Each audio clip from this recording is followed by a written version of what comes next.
O amor pode nos cegar de um jeito que a gente só percebe quando já tá no fundo do poço. O meu erro, cara, quase destruiu minha família inteira. E começou com um simples olhar. Bom dia, meus queridos. Hoje, com meus 82 anos, decidi abrir meu coração e contar uma história que guardei por décadas. Esse relato vai ser um pouco diferente do que eu costumo trazer aqui no canal. Hoje, vou falar sobre um dos maiores vacilos da minha vida. Uma coisa que quase me custou tudo o que eu tinha. Isso aconteceu há muito tempo, lá em 1965, quando eu tinha só 22 aninhos. E embora eu tenha amadurecido pra caramba desde então, acho que preciso ser totalmente sincera com vocês. Antes de começar essa história pesada, queria pedir pra você que tá aí me assistindo agora. Deixa seu like nesse vídeo, se inscreve no canal se ainda não for inscrito e me conta aí nos comentários de onde você tá me vendo hoje. Isso me ajuda demais a continuar compartilhando minhas histórias com vocês. Muito bem, vamos lá. Meu nome é Alicia e eu tinha uma irmã chamada Laura, que era 3 anos mais velha. Desde pequenas a gente nunca foi muito chegada, sabe? Laura sempre foi a filha perfeita da família. Bonita, estudiosa, educada. Todo mundo na nossa cidadezinha no interior babava por ela. Eu, por outro lado, sempre vivi na sombra dela. Onde quer que eu fosse, ouvia coisas do tipo: "Ah, você é a irmã da Laura, né? Pena que não puxou a beleza dela." Ou "Nossa, sua irmã já era a primeira da classe na sua idade." Talvez vocês conheçam essa sensação de ser sempre comparado com alguém e nunca ser bom o suficiente. Meu pai, seu José, era o único que parecia me entender de verdade. Ele tinha uma lojinha de tecidos na cidade, nada muito chique, mas o suficiente para a gente ter uma vida confortável. Quando eu ficava para baixo por causa das comparações, ele sempre arrumava um tempinho para sentar comigo no quintal de casa e dizer: "Alicinha, meu amor, você tem um coração que vale ouro. Um dia, todo mundo vai ver isso." Essas palavras eram o que me mantinham de pé. Em janeiro de 1965, nossa vida virou de cabeça para baixo. Meu pai, que já vinha sofrendo do coração há uns meses, teve um infarto fulminante enquanto trabalhava na loja. Foi tudo muito rápido. Os médicos disseram que ele não sofreu, mas pra gente que ficou, o sofrimento estava só começando. Eu tinha acabado de fazer 22 anos e senti como se o chão tivesse sumido debaixo dos meus pés. A doença do meu pai já tinha comido boa parte das economias da família com tratamentos e remédios caros. Quando ele se foi, a gente descobriu que a situação financeira estava pior do que a gente imaginava. A loja já não vendia como antes.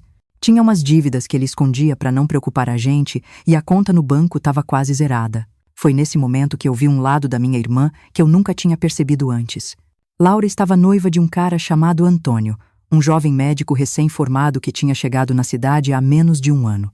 O casamento estava marcado para dali a 3 meses e meu pai, antes de adoecer, tinha prometido uma grana para ajudar nos preparativos.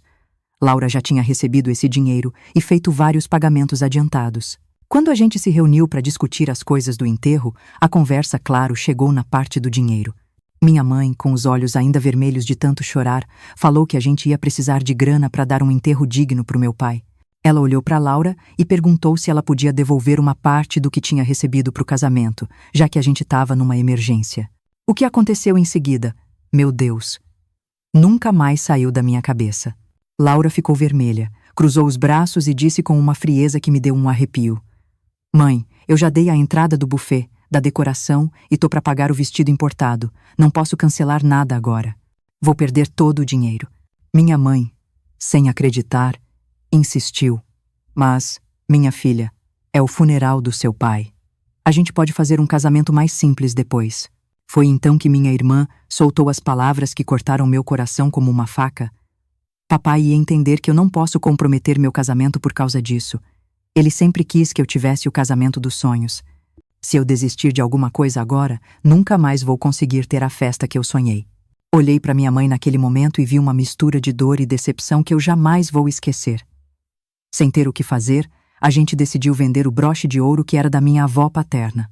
Uma joia de família que minha mãe guardava com tanto carinho. "É só um objeto", ela disse, tentando se convencer. "Seu pai merece um funeral à altura do homem que ele foi." Nos dias seguintes, enquanto a gente preparava o velório do meu pai, Laura continuava mergulhada nos preparativos do casamento. Na própria manhã do enterro, ela saiu mais cedo porque tinha uma prova do vestido marcada. "Não posso cancelar", ela justificou. "A costureira tem uma agenda superlotada." Ela só voltou minutos antes da cerimônia começar. Aqueles dias foram os mais sombrios da minha vida.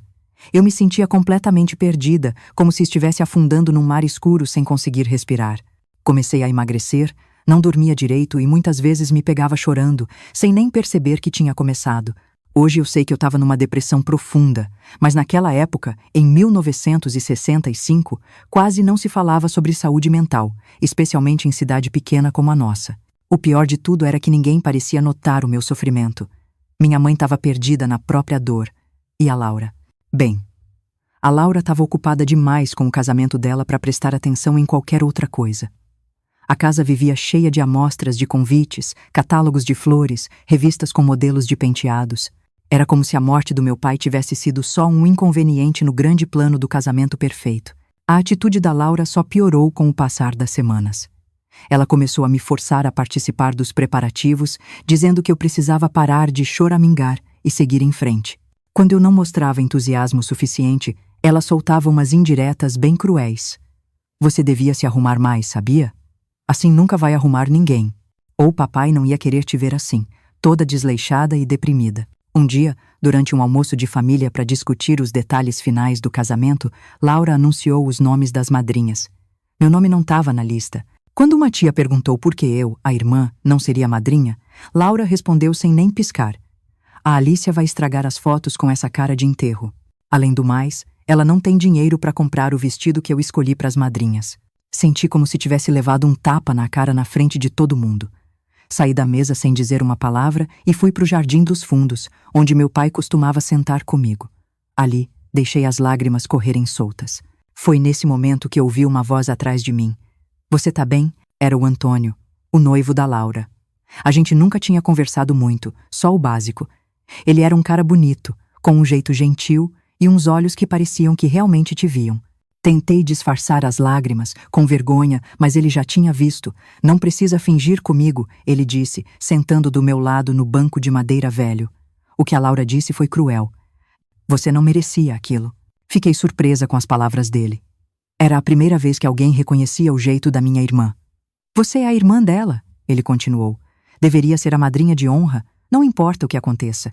A Laura sempre foi assim, respondi, secando as lágrimas. Tudo tem que ser perfeito para ela, e eu nunca me encaixei na definição de perfeição dela.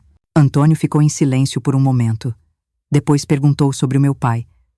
Como ele era, o que a gente gostava de fazer junto, que lembranças eu tinha. Ninguém tinha me perguntado isso desde o enterro.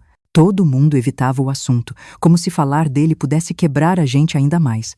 Mas eu precisava falar, precisava manter a memória dele viva.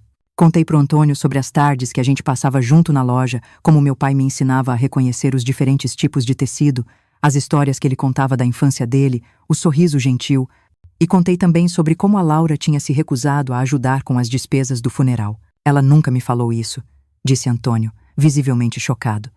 Pelo contrário, ela disse para todo mundo que tinha organizado o funeral com muito amor e carinho.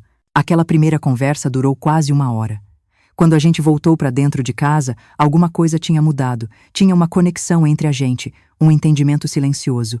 Nos dias que se seguiram, Antônio começou a visitar nossa casa com mais frequência, sempre achando um jeito de conversar comigo quando a Laura estava ocupada com os preparativos dela. Ele me trazia livros que achava que eu ia gostar. Eu sempre fui apaixonada por literatura, outro ponto em que a gente era diferente. A Laura nunca teve paciência para ler.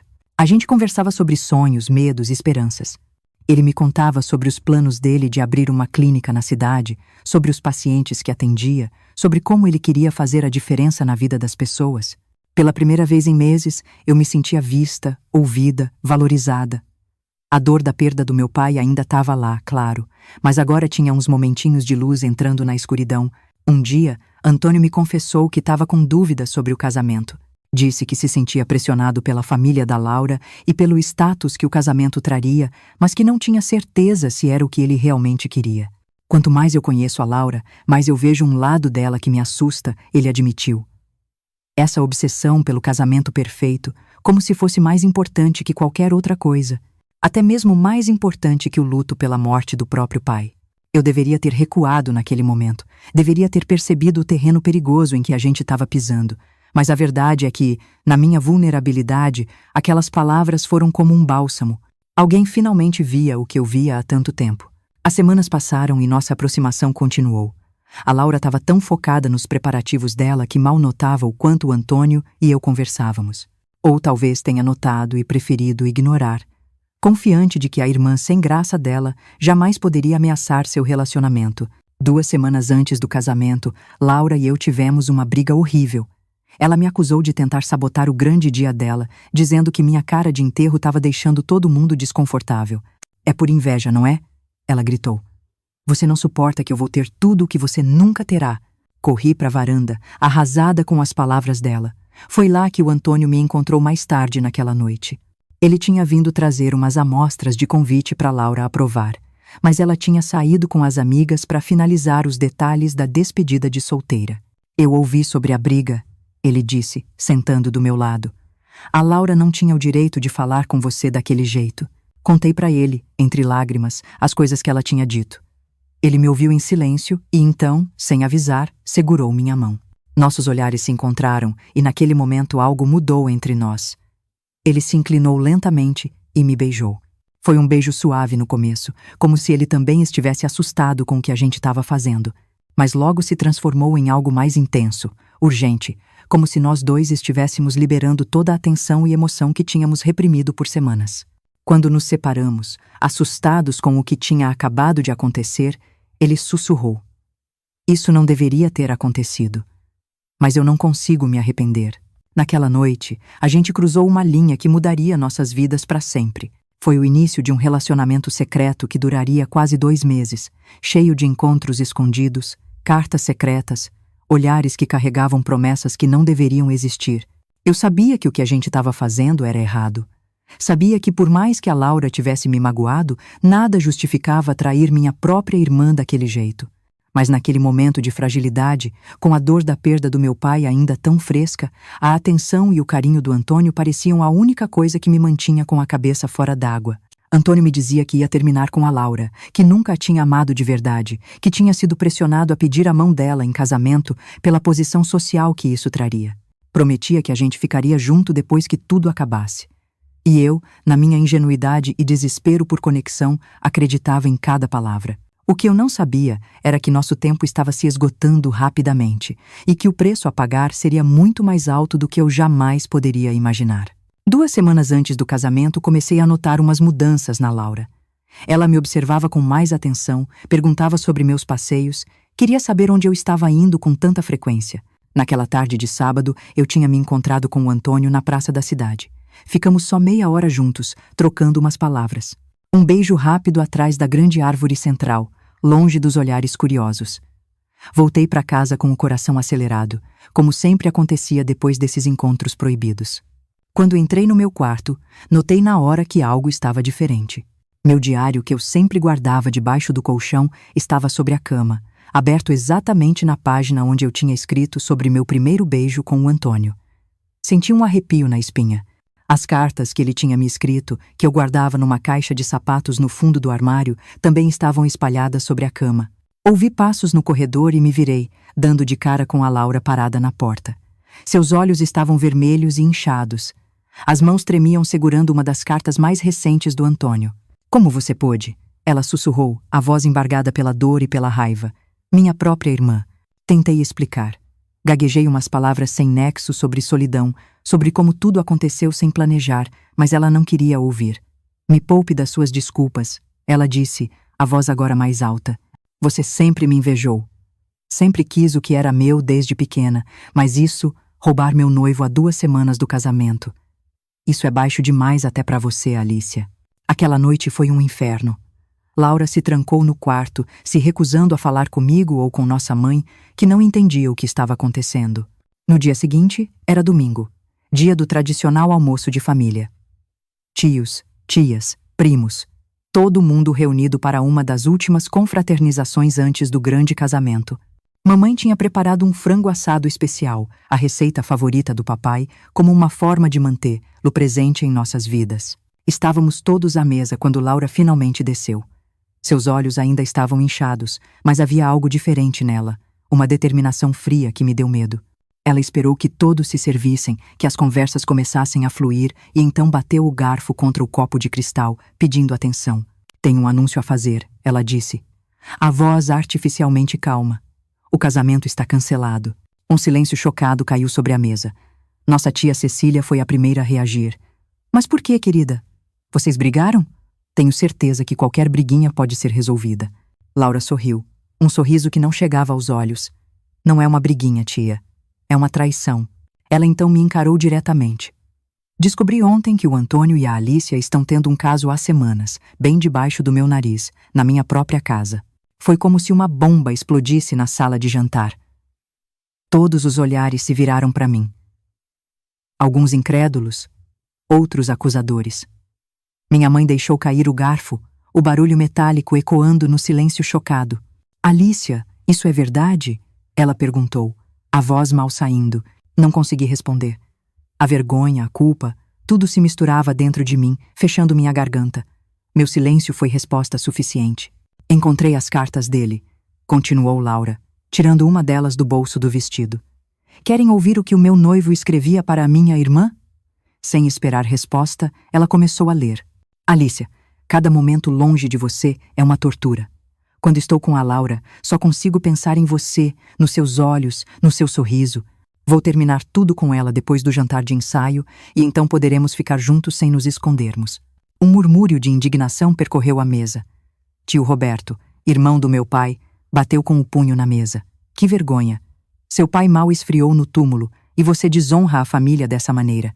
Não aguentei mais. Levantei da mesa e corri para o meu quarto, as lágrimas embaçando minha visão. Podia ouvir a voz da Laura continuando lá embaixo, contando a todos os detalhes que tinha descoberto, me pintando como a vilã da história. O que, em muitos aspectos, eu realmente era. Algumas horas depois, ouvi um grito vindo da sala. Desci correndo e encontrei minha mãe caída no chão, o rosto contorcido de dor. Ela não consegue mexer o lado esquerdo, gritou tia Cecília em pânico. Alguém chama uma ambulância. Minha mãe tinha sofrido um pequeno derrame, consequência do choque e do estresse. Quando a ambulância chegou, os paramédicos me olharam com desprezo. A notícia já tinha se espalhado pela cidade. Uma das enfermeiras, que estudou comigo no colégio, sussurrou enquanto ajudava a colocar minha mãe na maca. Como você pôde fazer isso com sua própria irmã, Alícia? Tá todo mundo comentando. Foi naquele momento que eu entendi a dimensão do que tinha feito. Não era só um romance proibido, uma aventura secreta. Era uma traição que tinha dividido minha família, arruinado a reputação da minha irmã e agora colocado a saúde da minha mãe em risco. No hospital, fiquei no corredor enquanto a Laura acompanhava nossa mãe. Ninguém falava comigo, ninguém queria me ver por perto. Tentei ligar pro Antônio várias vezes daquele orelhão no corredor do hospital, mas ele não atendia. Precisava saber o que faríamos agora, se ele realmente cumpriria sua promessa de ficarmos juntos. Na manhã seguinte, depois de uma noite horrível dormindo numa cadeira desconfortável do hospital, recebi a notícia que acabaria de quebrar meu coração, já em pedaços. Antônio tinha ido embora da cidade durante a madrugada. Sem se despedir de mim, sem se despedir da Laura. Simplesmente pegou suas coisas e partiu, deixando só um bilhete curto para o diretor do hospital, alegando uma emergência familiar. Ele é um covarde, disse tia Cecília quando me viu chorando no corredor após receber a notícia. E você, Alícia, é uma tola. Achou mesmo que um homem que trai com você não trairia você também? Minha mãe ficou internada por 2 semanas. Quando finalmente recebeu alta, ela já conseguia falar, embora com certa dificuldade, e andar com a ajuda de uma bengala. Laura cuidou dela com uma dedicação incrível durante todo esse tempo, enquanto eu me mantinha afastada, dormindo na casa de uma prima distante que teve pena de mim. No dia em que minha mãe voltou para casa, encontrei minhas coisas empacotadas em 2 malas velhas na varanda. Tio Roberto estava lá, de braços cruzados, como um guarda impedindo minha entrada. A Laura e sua mãe concordaram que é melhor você não morar mais aqui, ele disse, evitando olhar para mim. Arranjei uma passagem de ônibus para a capital. Lá você pode começar de novo, longe dos comentários e do mal que causou. Tentei protestar, dizer que queria falar com minha mãe, me desculpar, mas ele foi firme. Você já causou sofrimento suficiente, Alícia. Vá embora antes que sua presença piore a recuperação dela. Assim, aos 22 anos, me vi sozinha na rodoviária, com 2 malas contendo tudo o que restava da minha vida e uma passagem só de ida para a capital. Não tinha dinheiro além do suficiente para os primeiros dias. Não tinha amigos ou conhecidos na cidade grande, não tinha planos ou esperanças. Nas primeiras semanas na capital, dormi num albergue para mulheres administrado por freiras. Era um lugar limpo, mas super rígido, com regras de horários e comportamento. As outras mulheres lá tinham suas próprias histórias de sofrimento, mas eu mantinha a minha em segredo, com vergonha demais para compartilhar. Durante o dia, eu batia a perna pelas ruas, procurando emprego. Era 1965, né? E para uma mulher jovem, sem faculdade ou recomendação, as opções eram poucas. Depois de muita ralação, consegui um trabalho como balconista numa farmácia de bairro. O salário era uma mixaria, mal dava para alugar um quartinho de pensão e comer, mas pelo menos me permitia sobreviver. O quarto que aluguei ficava no sótão de uma pensão antiga, abafado e quente pra caramba no verão. Eu dividia o banheiro com outras 5 mulheres, todas trabalhadoras como eu, empregadas domésticas, vendedoras de loja, secretárias. À noite, deitada naquela cama estreita, olhando para o teto descascado, eu revivia tudo o que tinha acontecido, me torturando com pensamentos sobre o que eu poderia ter feito diferente. Nos primeiros meses, escrevi várias cartas para minha mãe. Cartas longas, implorando perdão, explicando como eu me sentia na época, como a dor da perda do meu pai e a frieza da Laura tinham me deixado vulnerável. Contava sobre minha vida difícil na capital, sobre a solidão, sobre como eu me arrependia amargamente do que tinha feito. Nunca recebi resposta. Descobri, através de um jornal da minha cidade que de vez em quando chegava na farmácia, que a Laura também tinha se mudado. Aparentemente, as fofocas e a humilhação do casamento cancelado tornaram impossível para ela ficar lá. Senti uma pontada de culpa ainda mais forte. Eu não só tinha traído minha irmã, como também a forcei a abandonar seu lar, seus amigos, sua vida. O tempo passou, lento e doloroso. Os dias viraram semanas, as semanas meses, os meses anos. Continuei trabalhando na farmácia e com o tempo fui promovida a gerente quando o dono, o Sr. Mendes, percebeu que eu tinha jeito com os números e boa memória para os remédios. Mudei-me para um apartamento pequeno, mas decente, num bairro operário. Não tinha luxo, mas também não passava necessidade. Fiz alguns amigos, conheci alguns caras, tive uns rolos curtos, mas sempre que a coisa começava a ficar séria, eu pulava fora. Carregava comigo um medo profundo de me envolver, de confiar, de amar de novo. No fundo, eu acreditava que não merecia ser feliz depois do que tinha feito. Minha rotina era simples e previsível. Acordava cedo, tomava um cafezinho num bar perto do AP, trabalhava o dia todo na farmácia, voltava para casa, jantava sozinha, lia um livro ou ouvia rádio até dormir. Aos domingos, ia à missa na igreja do bairro, mais por hábito e para quebrar a solidão do que por fé. Era uma existência pequena, sem grandes alegrias ou tristezas, apenas um dia após o outro, numa cidade que nunca se sentiu como um lar. Em 1967, consegui juntar uma grana e comprar um rádio melhor. Era meu único luxo, minha conexão com o mundo. Eu ouvia música, notícias, radionovelas. Às vezes, quando tocava uma música que meu pai gostava, eu fechava os olhos e quase podia sentir a presença dele ali comigo. Ainda pensava no Antônio de vez em quando, não com amor ou saudade, mas com uma mistura de raiva, vergonha e curiosidade. Para onde ele teria ido? Será que estava exercendo a medicina em outra cidade? Teria encontrado outra mulher para enganar? Essas perguntas vinham principalmente nas noites de insônia. O Sr. Mendes, meu patrão, virou uma espécie de figura paterna para mim. Ele era um homem viúvo, de meia idade, com filhos já criados. Notando minha solidão, começou a me convidar para almoçar aos domingos na casa dele. Era uma gentileza que eu aceitava com gratidão, embora sempre me sentisse um pouco deslocada. Foi numa dessas visitas, no início de 1968, que recebi a notícia que mudaria tudo de novo. O telefone tocou durante o almoço. Era para mim, o que era super estranho. O Sr. Mendes me passou o telefone com uma cara preocupada. Alicia? A voz do outro lado da linha era familiar, mas diferente, mais velha, mais cansada. Levei uns segundos para reconhecer. Tia Cecília? Sim, sou eu, minha filha. Liguei para a farmácia e me disseram que você estaria aí hoje. Senti meu coração acelerar.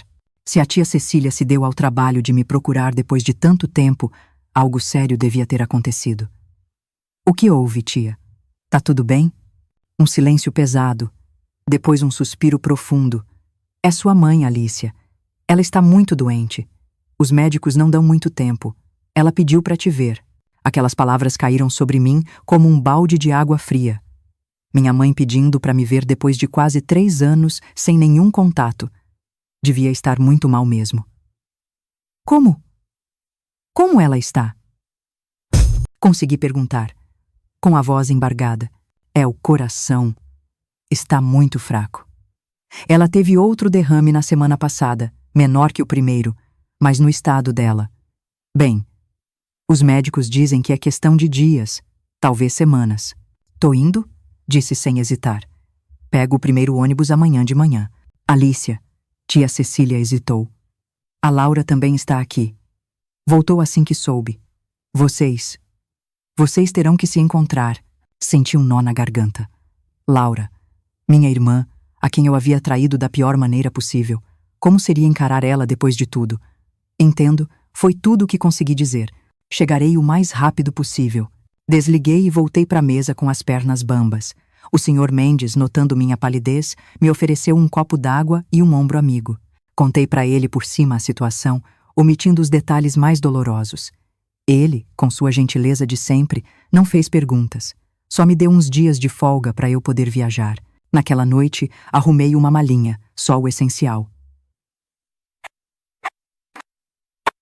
Enquanto dobrava as poucas roupas, minha mente estava a mil. Como seria rever minha mãe? O que eu diria a ela? E a Laura? Como seria ficar cara a cara com minha irmã de novo? Peguei o ônibus das 6 da manhã. A viagem de 6 horas pareceu uma eternidade. Cada quilômetro que me aproximava da minha cidade natal fazia meu estômago revirar. Olhando pela janela, vendo a paisagem mudar, sentia como se estivesse viajando no tempo, voltando a um passado que eu tinha tentado tanto deixar para trás. Quando o ônibus finalmente parou na pequena rodoviária, tive uma sensação estranha de déjà vu. Tudo parecia igual, congelado no tempo, enquanto eu tinha mudado tanto. As mesmas lojinhas, o mesmo café na esquina, os mesmos rostos conhecidos que agora me olhavam com uma mistura de surpresa e reprovação. Tia Cecília me esperava na plataforma, mais envelhecida do que eu me lembrava. Seu cabelo, antes castanho com alguns fios grisalhos, estava agora completamente branco. As rugas em seu rosto haviam se aprofundado, marcando os anos de preocupação e trabalho duro. Ela me abraçou brevemente, um gesto mais formal do que afetuoso, e me conduziu ao carro. Sua mãe piorou nas últimas horas, disse ela enquanto dirigia pelas ruas familiares. Os médicos estão lá agora. E a Laura? A Laura está com ela o tempo todo, quase não sai do quarto. Eu fiquei em silêncio, incapaz de responder. A menção do nome da minha irmã fazia meu coração disparar. O que eu diria a ela? Como pediria perdão por algo tão grave? O carro parou em frente à casa onde cresci, a mesma casa onde vivi momentos de alegria e de profunda tristeza. Era estranho estar ali novamente, como uma visitante, uma estranha. Tia Cecília pegou minha mala e me guiou até a porta. Prepare-se, disse baixinho. Ela está muito diferente do que você lembra. Entramos e o cheiro familiar da casa, uma mistura de sabão em pó, madeira antiga e o leve aroma de lavanda que minha mãe sempre usava, me atingiu como uma onda, trazendo uma avalanche de memórias. Tia Cecília me levou pelo corredor até o quarto da minha mãe. Parada na porta, estava a Laura. 3 anos tinham se passado desde nosso último encontro, aquele domingo fatídico. Ela estava diferente, mais magra, o rosto mais anguloso, com pequenas rugas nos cantos dos olhos. Vestia uma roupa simples, sem os enfeites que tanto gostava. Nossos olhares se encontraram, e por um momento nenhuma de nós disse nada. O peso de tudo que havia acontecido pairava entre nós. Então, para minha surpresa, Laura deu um passo à frente e disse com a voz baixa: Ela está esperando por você. Está consciente agora, mas vai e vem. É melhor você entrar logo. Não havia raiva em sua voz, apenas cansaço e preocupação. Assenti, sem conseguir falar, e entrei no quarto. Minha mãe estava deitada na cama, parecendo menor, mais frágil. A pele amarelada, os cabelos, antes castanhos, agora completamente brancos. Quando me viu, seus olhos se iluminaram por um instante. Estendeu a mão trêmula em minha direção e eu a segurei, sentindo os ossos frágeis. Alicia, ela sussurrou. Você veio. Foi então que as lágrimas que eu segurei durante toda a viagem finalmente transbordaram. Caí de joelhos ao lado da cama, ainda segurando sua mão, e chorei como uma criança. Me perdoa, mamãe, eu soluçava. Por favor, me perdoa. Ela acariciou meus cabelos com a mão livre, um gesto tão familiar que só me fez chorar mais. Já perdoei há muito tempo, minha filha. Ela disse, a voz fraca, mas clara. A vida é curta demais para guardar rancor. Eu só queria te ver mais uma vez antes de partir. Nos dias que se seguiram, minha mãe alternava entre momentos de lucidez e períodos em que não reconhecia ninguém. Laura e eu nos revezávamos em seu cuidado, inicialmente em silêncio, depois com trocas de informações práticas, até finalmente começarmos a ter pequenas conversas sobre nossas vidas nos últimos 3 anos. Uma noite, depois que mamãe finalmente adormeceu, Laura me chamou para a cozinha. Serviu 2 xícaras de chá e sentou-se à mesa. Por um longo momento, apenas bebemos em silêncio. Tem uma coisa que você deveria saber, Laura finalmente disse. Sobre o Antônio. Meu corpo enrijeceu. O que tem ele? Perguntei, tentando parecer indiferente. Cerca de 1 ano depois que ele foi embora, recebi uma carta de uma mulher chamada Cláudia, continuou Laura, olhando para sua xícara. Ela era enfermeira em Ribeirão Preto. Aparentemente, o Antônio estava noivo dela quando veio trabalhar aqui. Ele manteve os 2 noivados ao mesmo tempo, indo visitar lá nos feriados, dizendo a nós que estava visitando a família. A revelação caiu como um raio. Antônio, o homem por quem eu havia arruinado minha família, havia enganado não apenas a Laura, não apenas a mim, mas a uma terceira mulher também. Como você descobriu que era verdade? Perguntei, atordoada. Ela mandou fotos, cartas, até o anúncio de noivado deles no jornal local, respondeu Laura. Não tinha como negar. O Antônio era. É um mentiroso patológico. Ficamos em silêncio novamente. De repente, Laura começou a rir. Um riso baixo no início, depois mais alto, até se transformar numa gargalhada quase histérica. O que é tão engraçado? Perguntei, confusa. Nós 2, ela respondeu, enxugando lágrimas de riso. Brigamos, nos odiamos, destruímos nossa família por causa de um homem que não valia nada, que estava enganando nós 2 o tempo todo. Não percebe a ironia? E então comecei a rir também. Rimos juntas, rimos até ficarmos sem fôlego, rimos até as lágrimas de diversão se transformarem em lágrimas de tristeza compartilhada, de arrependimento, de perda. Quando finalmente nos acalmamos, algo havia mudado entre nós. Não era perdão, ainda não, mas era um começo. Sinto muito, Laura, disse eu, finalmente conseguindo expressar o que guardava no coração. Sinto muito por tudo, não há desculpa para o que fiz. Ela me olhou, os olhos ainda brilhantes de lágrimas. Também tenho coisas pelas quais me desculpar, respondeu baixinho. Não fui uma boa irmã para você, Alicia, especialmente depois que papai morreu. Estava tão obcecada com o casamento, tão preocupada com as aparências, que perdi de vista o que realmente importava. Naquela noite, não houve um grande momento de reconciliação. Apenas um pequeno passo em direção à cura, um reconhecimento mútuo de erros e da possibilidade, talvez, de um novo começo. Minha mãe faleceu 2 semanas depois da minha chegada, numa madrugada silenciosa de outono. Partiu durante o sono, sem dor, segurando a mão da Laura. Eu estava na cozinha preparando um chá quando ouvi o choro contido da minha irmã. Corri para o quarto e, ao ver o rosto sereno de mamãe, soube que ela havia partido. O funeral foi simples, bem diferente do tumulto que cercou o enterro do meu pai.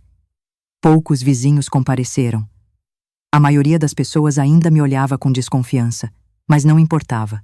Estávamos ali, nós 2, para nos despedirmos de nossa mãe. Após o enterro, decidimos vender a casa e dividir o dinheiro. Podemos recomeçar, disse Laura enquanto empacotávamos as lembranças de família. Você na capital, eu no sul. Novos lugares, novas possibilidades. Enquanto organizávamos as coisas, conversávamos sobre coisas banais. Evitávamos os assuntos mais dolorosos, como se tivéssemos feito um acordo silencioso de deixar o passado para trás. Na noite antes de partirmos, sentadas na varanda com 2 xícaras de café, Laura quebrou esse acordo. Acho que nunca te contei porque fiquei tão obcecada com aquele casamento, ela disse. Fiquei em silêncio esperando. Eu estava grávida, Alicia, de 2 meses. A revelação me atingiu como um soco. Você perdeu o bebê? Perguntei. Laura assentiu. Quando descobri sobre você e o Antônio, passei mal. Comecei a sangrar naquela mesma noite. Não contei para ninguém. E então, no hospital, enquanto a mamãe estava tendo derrame, eu estava no andar de cima, perdendo meu filho. As lágrimas escorreram pelo meu rosto. O peso do que eu havia feito parecia ainda mais insuportável. Laura, se você soubesse, não teria feito diferença, ela me interrompeu. O que aconteceu, aconteceu. Não podemos mudar o passado, apenas aprender com ele, e eu aprendi muito nestes 3 anos, Alicia. Aprendi que a vida é imprevisível e frágil demais para desperdiçarmos com mágoas. Ficamos em silêncio por um longo tempo. Acho que foi melhor assim.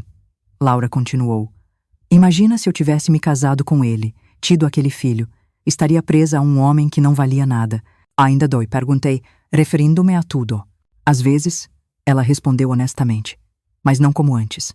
E você, Alicia, ainda pensa nele? Refleti por um momento. Não do jeito que você imagina. Penso no que fiz, nas escolhas que tomei, no mal que causei. Mas o Antônio é como se fosse apenas um personagem numa história triste, não uma pessoa real por quem ainda sinto algo. Na manhã seguinte, nos despedimos na rodoviária. Laura embarcou primeiro, rumo ao sul. Escreve, ela disse, me abraçando brevemente. Não era um abraço caloroso como os da infância, mas era um começo. Vou escrever. Prometi. E você também. Voltei para a capital sentindo que estava começando uma terceira vida. A primeira tinha terminado com a morte do meu pai e minha traição. A segunda foram aqueles 3 anos solitários. Agora, com o dinheiro da venda da casa, eu tinha a chance de recomeçar. A primeira coisa que fiz foi procurar um lugar melhor para morar. Encontrei um apartamento pequeno, mas ensolarado. Comprei alguns móveis simples, cortinas coloridas, vasos de plantas. Queria um espaço que fosse meu, sem memórias dolorosas. Com o resto do dinheiro, tomei uma decisão que mudaria minha vida. Voltei a estudar. Me inscrevi no curso normal para me tornar professora primária.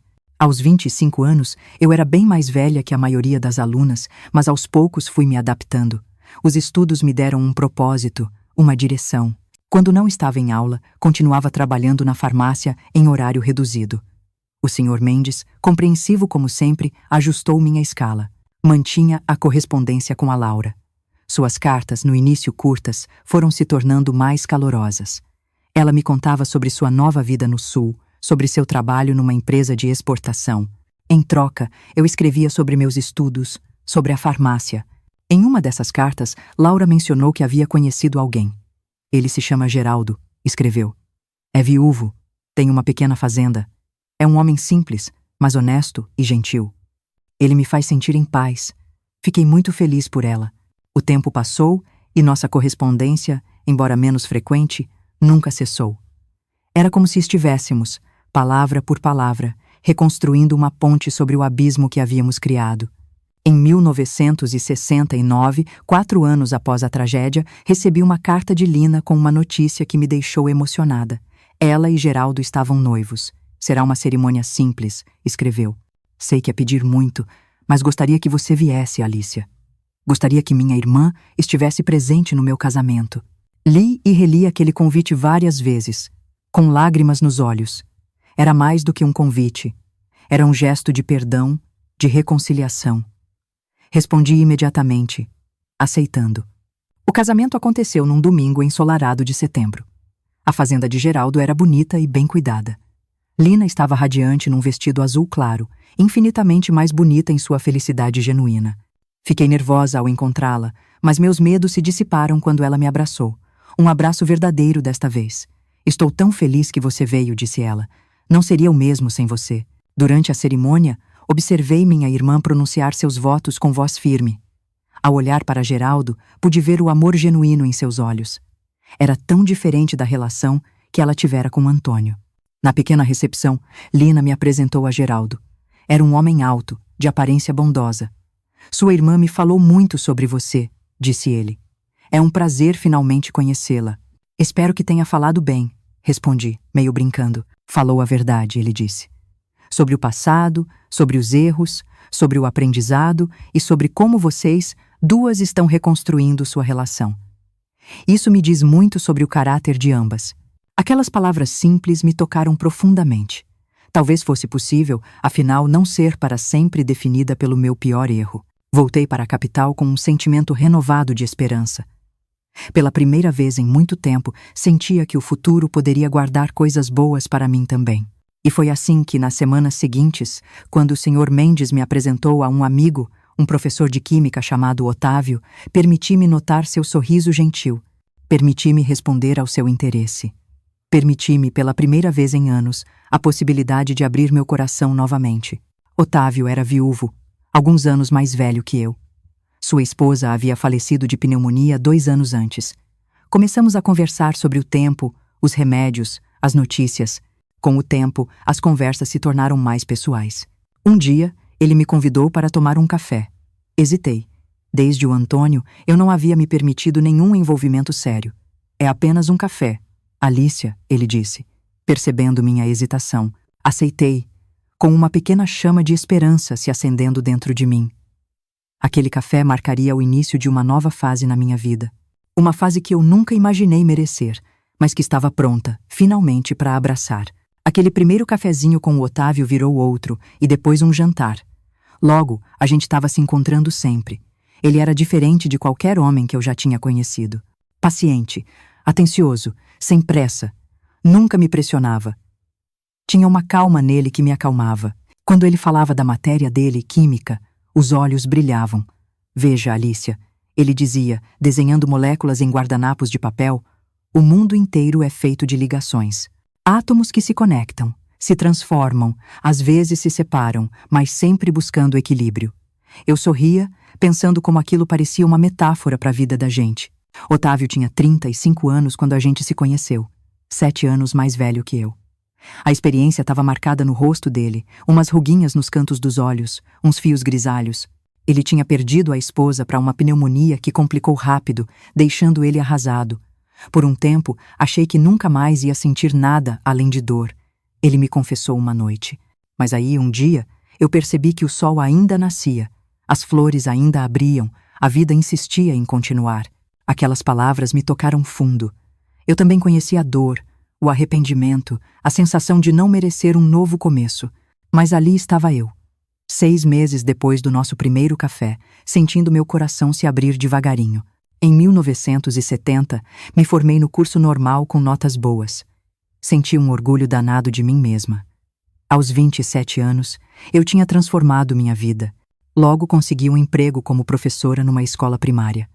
O salário não era grande coisa, mas somado com o que eu ainda ganhava na farmácia, dava para viver com um conforto modesto. Foi nessa época que tomei uma das decisões mais difíceis da minha vida, contar pro Otávio toda a verdade sobre o meu passado. Nosso relacionamento estava ficando sério e eu não queria construir nada em cima de segredos. Escolhi um domingo tranquilo.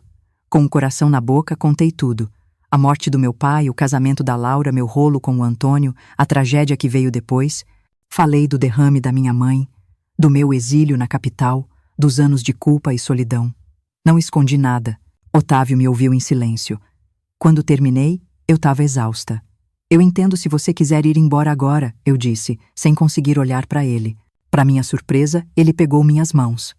Alicia, ele disse suavemente, todo mundo comete erros. O que importa é o que a gente aprende com eles. Eu não tenho medo do seu passado, tenho mais medo de um futuro sem você. As palavras dele me desmontaram. Chorei como não chorava há anos. Não de tristeza, mas de alívio, de gratidão. Otávio me abraçou, me deixou chorar, até não ter mais lágrimas, e então me deu um beijo suave. Naquele momento, algo se curou dentro de mim. Em julho daquele mesmo ano, Otávio me pediu em casamento. Foi um pedido simples, no banquinho do parque onde a gente sempre passeava. Quero construir uma vida com você, Alicia, ele disse. Uma vida baseada em honestidade, respeito e amor. Quer casar comigo? Eu disse sim sem hesitar. Nosso casamento foi pequeno, só alguns amigos, colegas de trabalho e, claro, a Laura e o Geraldo, que fizeram a longa viagem do sul só para estar com a gente. Quando a Laura me abraçou depois da cerimônia, ela sussurrou no meu ouvido. Papai estaria orgulhoso de você, Alicia, de quem você se tornou. Aquelas palavras foram o melhor presente que eu poderia receber. Os primeiros anos de casamento foram de adaptação. A gente se mudou para uma casinha confortável com um jardim nos fundos, onde eu plantei flores, lembrando da casa dos meus pais. Otávio continuou dando aula de química e eu me dedicava às minhas turminhas. Em 1972, descobri que estava grávida. A notícia trouxe uma mistura de alegria e medo. Medo por lembrar da gravidez perdida da Laura. Otávio foi uma rocha, sempre paciente com minhas neuras. O Paulo nasceu numa manhã chuvosa de inverno. Um bebê saudável, de bochechas rosadas e um choro forte. Quando o peguei no colo pela primeira vez, senti um amor tão imenso que mal cabia em mim. Era como se todas as peças da minha vida finalmente se encaixassem. Escrevi para Laura contando a novidade e a resposta dela veio cheia de alegria. Ela também tinha novidades, estava grávida do primeiro filho. A vida é curiosa, não é? Ela escreveu. Depois de tudo, aqui estamos nós, construindo nossas famílias, encontrando nosso caminho para a felicidade. Os anos seguintes foram cheios das alegrias e dos perrengues da maternidade. Em 1975, tivemos nossa segunda filha, a Cecília, em homenagem à minha tia. Criar duas crianças trabalhando não era fácil, mas o Otávio sempre dividiu as tarefas comigo, o que não era comum na época. A Laura e o Geraldo prosperaram no sul. A fazenda cresceu e virou uma produtora de laticínios. Eles tiveram 3 filhos, todos homens. A gente se via pouco, mas mantinha contato por cartas e telefone. Nossa relação tinha encontrado um equilíbrio. Não éramos melhores amigas, mas tínhamos construído um respeito e um carinho genuínos, o que, considerando nosso passado, era quase um milagre. Em 1980, realizei um sonho antigo. Entrei na faculdade de pedagogia. Já tinha 37 anos e estudar trabalhando e cuidando de 2 filhos não foi fácil. Muitas noites passei debruçada sobre os livros depois que as crianças dormiam. Otávio sempre me incentivou. Você é um exemplo para os nossos filhos, ele dizia. Mostra para eles que nunca é tarde para aprender, para crescer. A formatura, em 1984, foi um momento de imenso orgulho. Ver meus filhos, Paulo com 12 anos e Cecília com 9, aplaudindo quando recebi meu diploma, me fez pensar em como a vida tinha me dado muito mais do que eu jamais imaginei merecer. A Laura não pôde vir, mas mandou um buquê de flores com um cartão que guardo até hoje, da menina que vivia à sombra da irmã mais velha para a mulher que brilha com luz própria. Estou orgulhosa de você, minha irmã. Com o diploma, fui promovida a coordenadora pedagógica. O novo cargo trazia mais responsabilidades, mas também mais satisfação. Otávio, por sua vez, tinha virado diretor de uma escola. Éramos o que se poderia chamar de uma família de classe média típica. Não éramos ricos, mas tínhamos conforto, estabilidade e, principalmente, éramos felizes. Os anos 80 trouxeram a redemocratização do Brasil. Havia um sentimento de esperança no ar. Como educadores, a gente vivia intensamente essas transformações. O Paulo mostrava desde cedo uma queda para as ciências exatas, como o pai. A Cecília, por outro lado, herdou meu amor pela literatura. Tentei ser o tipo de mãe que sempre quis ter. Presente, compreensiva, sem comparações injustas. Em 1986, 21 anos depois daquela primavera fatídica, recebi um telefonema da Laura. A voz dela soava animada. Você não vai acreditar quem eu encontrei por acaso numa conferência de produtores rurais em São Paulo, ela disse.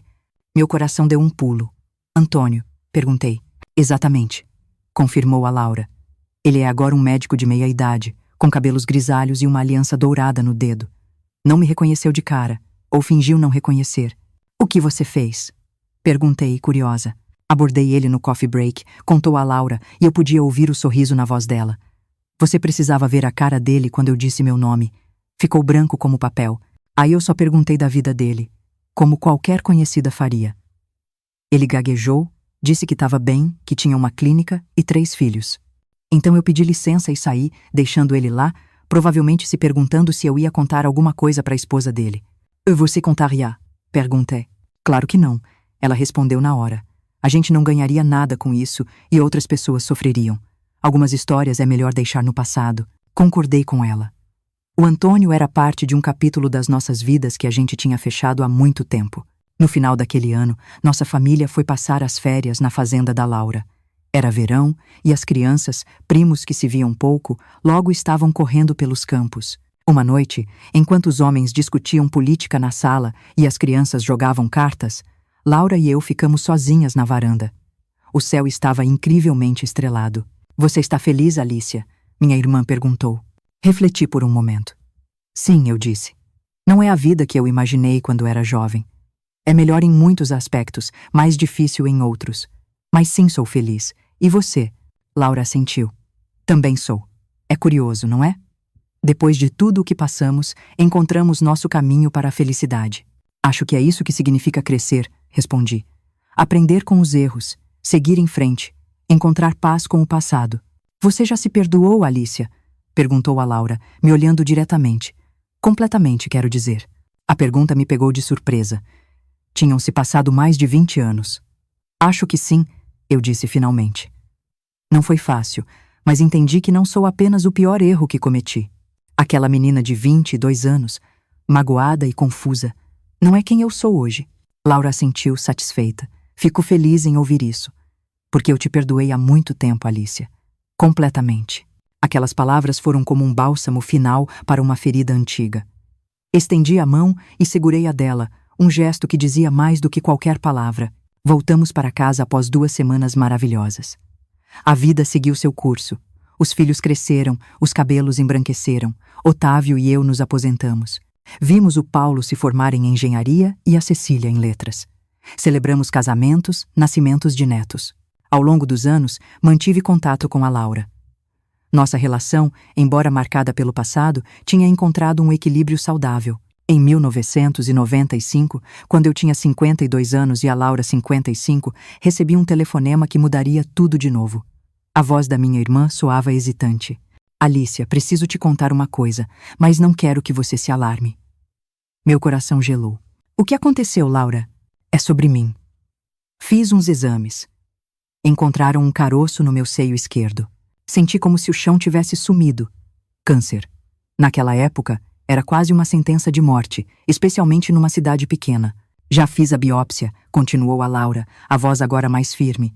Estou esperando os resultados, mas o médico daqui não parece muito otimista. Eu vou para aí, eu disse na hora. Não, Alicia, ela respondeu. Não há nada que você possa fazer agora. Vamos esperar os resultados. Respeitei a decisão dela, embora tenha sido uma das coisas mais difíceis que já fiz. Os dias que se seguiram foram uma tortura. Quando o resultado saiu, era o que temíamos. Carcinoma invasivo de mama, já em estágio avançado. Desta vez, não aceitei um não como resposta. Arrumei minhas malas e peguei o primeiro ônibus para o sul. Quando cheguei na fazenda, fiquei chocada com a aparência da minha irmã. Ela parecia ter envelhecido 10 anos. A cirurgia foi marcada para a semana seguinte em Porto Alegre. Decidimos que eu acompanharia a Laura enquanto o Geraldo ficava na fazenda com os filhos. Na véspera da viagem, encontrei minha irmã na varanda. No que está pensando? Perguntei. Em como é estranho, ela respondeu. Passei tanto tempo preocupada com aparências. Aquele casamento que nunca aconteceu. Quanta energia desperdicei. E agora, tudo o que consigo pensar é nos meus filhos, no Geraldo, em você. Nas pessoas que amo, no tempo que quero ter com vocês. Tenho medo, Alicia, ela confessou, a voz quase um sussurro. Não da morte em si, mas de sofrer, de perder minha dignidade, de ser um fardo. Peguei a mão dela. Você nunca será um fardo, eu disse com firmeza, e não vamos deixar você sofrer. Estaremos ao seu lado.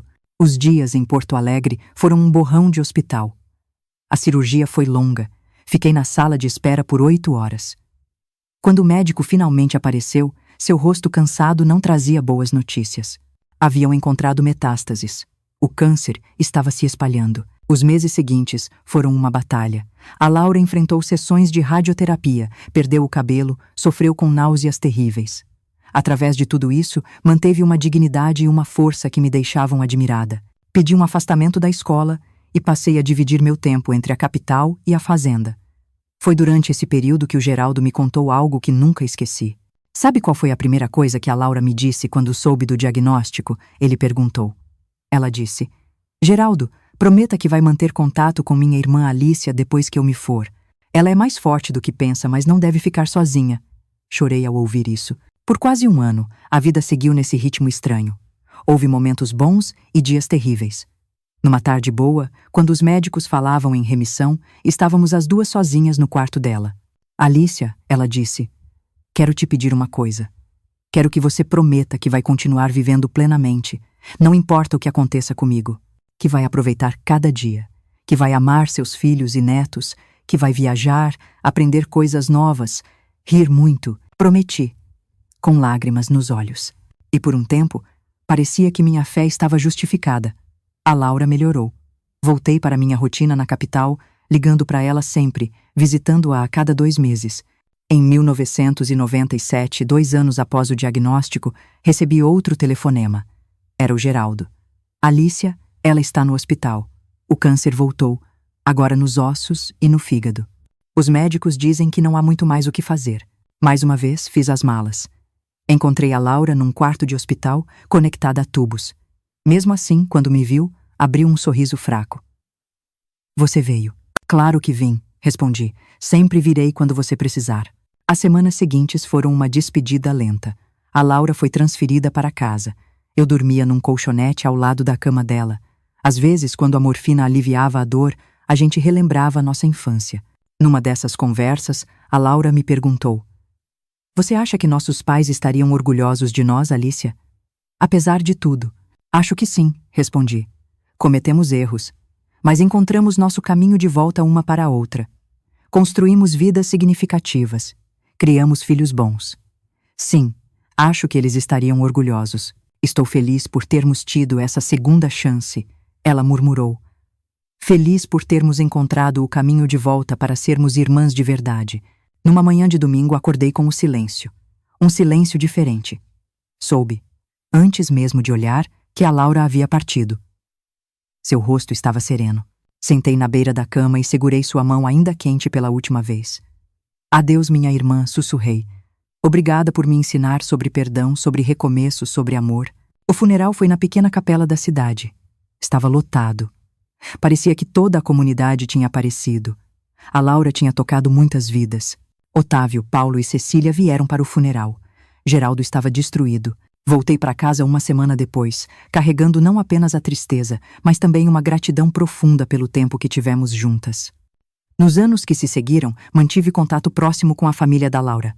A vida continuou. Otávio e eu nos aposentamos de vez, dedicando nosso tempo aos netos. Em 2010, Otávio foi diagnosticado com Alzheimer. Foi devastador ver aquela mente brilhante se apagar. Assumi o papel de cuidadora. Nos momentos mais difíceis, lembrava da Laura e sua batalha, e isso me dava forças. Otávio faleceu em 2015. Fiquei viúva aos 72 anos. Foi um golpe duro, mas eu não estava sozinha. Meus filhos e netos me cercavam de amor. Hoje, aos 82 anos, olho para trás e vejo uma vida marcada por erros e acertos. O erro que cometi aos 22 anos poderia ter me condenado a uma vida de amargura. Mas de alguma forma encontrei forças para reconstruir, para buscar perdão, para me tornar uma pessoa melhor. Aprendi que não somos definidos pelos nossos piores momentos, mas pela maneira como respondemos a eles.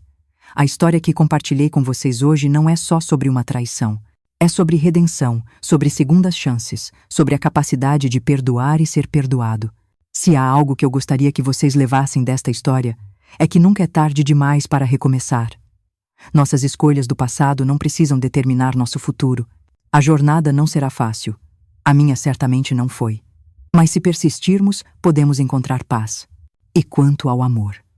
O amor verdadeiro não é aquela paixão que nos cega. O amor verdadeiro é paciente, é generoso, é honesto, é o que o Otávio me ensinou.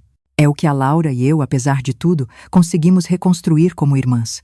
Então, se você está passando por um momento difícil, se cometeu erros que parecem irreparáveis, lembre-se da minha história. Lembre-se que uma menina de 22 anos que traiu a própria irmã e destruiu sua família conseguiu reconstruir sua vida e encontrar paz. Você também pode. Há sempre um caminho de volta à luz. Esta é a mensagem que deixo para vocês hoje. A lição mais valiosa que aprendi em meus 82 anos de vida. Somos mais do que nossos erros. E agora, se me permitem, gostaria de pedir novamente. Se esta história tocou seu coração, deixe seu like, inscreva-se no canal e me conte nos comentários se você já viveu uma situação onde o perdão transformou sua vida. Suas histórias me inspiram a continuar compartilhando as minhas.